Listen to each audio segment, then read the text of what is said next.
السلام علیکم ورحمۃ اللہ۔ غسل کیسے کریں، غسل میں کتنے فرائض ہیں، آج میں آپ لوگوں کو غسل کرنے کا طریقہ اور غسل کے فرائض عرض کرنے جا رہا ہوں، کیونکہ بعض لوگ جو وسوسوں کا شکار ہوتے ہیں، جب ان کے اوپر غسل واجب ہو جاتا ہے تو وہ وسوسوں میں پڑ جاتے ہیں اور وہ اس وجہ سے کئی مرتبہ غسل کرتے ہیں۔ وہ یہ سمجھتے ہیں کہ ہمارا غسل نہیں ہوا۔ تو آج میں آپ کو بتانے جا رہا ہوں کہ غسل میں کتنے فرائض ہیں جن کا ادا کرنا ضروری ہے اور جن کے ادا کر لینے سے غسل بالکل درست ہو جاتا ہے۔ تو سب سے پہلے جانیے کہ غسل میں فرائض کتنے ہیں۔ دیکھیں، غسل میں 3 فرائض ہیں۔ نمبر 1 پر کلی کرنا، نمبر 2 پر ناک کی نرم ہڈی تک پانی پہنچانا، اور نمبر 3 پر پورے بدن پر پانی بہانا، حتیٰ کہ جسم کا کوئی بھی حصہ بال برابر بھی خشک نہ رہ جائے۔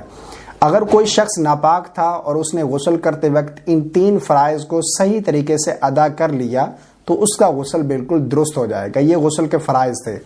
اب غسل کرنے کا طریقہ کیا ہے یہ یہاں پر میں عرض کر دیتا ہوں۔ اگر کوئی شخص اس طریقے سے ان 3 فرائض کو ادا کر لے گا تو بھی اس کا غسل ہو جائے گا، لیکن غسل کرنا کیسے چاہیے، غسل کا مسنون طریقہ کیا ہے وہ یہاں پر عرض کر دیتا ہوں۔ دیکھیں، سب سے پہلے انسان اپنے دونوں ہاتھ دھوئے۔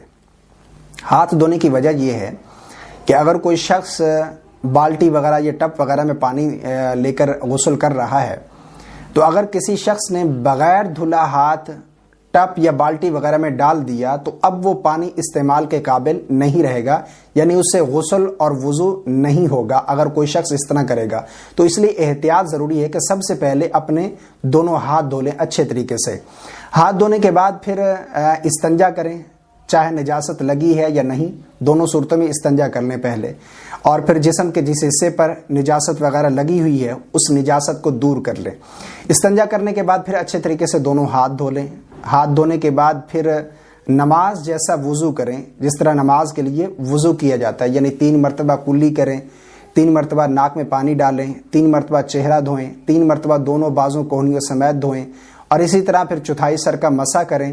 اور اگر ایسی جگہ پر کھڑے ہیں جہاں پر پانی رکتا نہیں، تازہ بہہ جاتا ہے، تو وہاں پر اپنے پاؤں بھی دھو سکتے ہیں، لیکن اگر پانی وہاں پر رک جاتا ہے غسل کرتے وقت تو پھر پاؤں نہ دھویں، پاؤں نہیں دھوئیں گے، اور پھر آخر میں پاؤں جو ہے الگ جگہ پر پاک جگہ پر کھڑے ہو کر پانی بہا کر پاؤں دھو لیں گے آخر میں۔ جب اس طرح سے ہم نے اچھے طریقے سے وضو کر لیا نماز جیسا، تو اس کے بعد پھر پہلے دائیں کندھے پر پانی ڈالیں 3 مرتبہ، پھر بائیں کندھے پر، اس کے بعد پھر 3 مرتبہ سر پر، اور پھر پورے بدن پر پانی بہا لیں اور اچھے طریقے سے خوب جسم کو مل لیں۔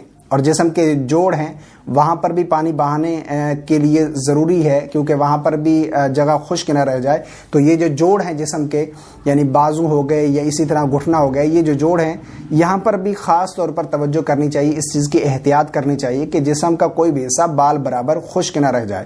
تو پورے بدن پر اچھے طریقے سے پانی بہا لیں۔ تو جب آپ کو یہ یقین ہو جائے کہ ہاں اب مکمل پانی بہا لیے جسم پر، تو اب آپ کا غسل بالکل درست ہو چکا ہے۔ تو یہ غسل کرنے کا بالکل آسان طریقہ ہے جو میں نے عرض کر دیا ہے۔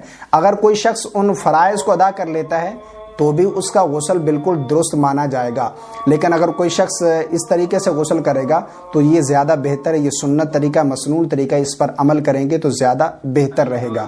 امید کرتا ہوں یہ جو غسل کرنے کا طریقہ آپ کو سمجھ آ گیا ہوگا۔ اللہ سے دعا ہے کہ اللہ ہم سب کو شرعی مسائل جاننے کی توفیق عطا فرمائے۔ آمین۔ السلام علیکم ورحمۃ اللہ۔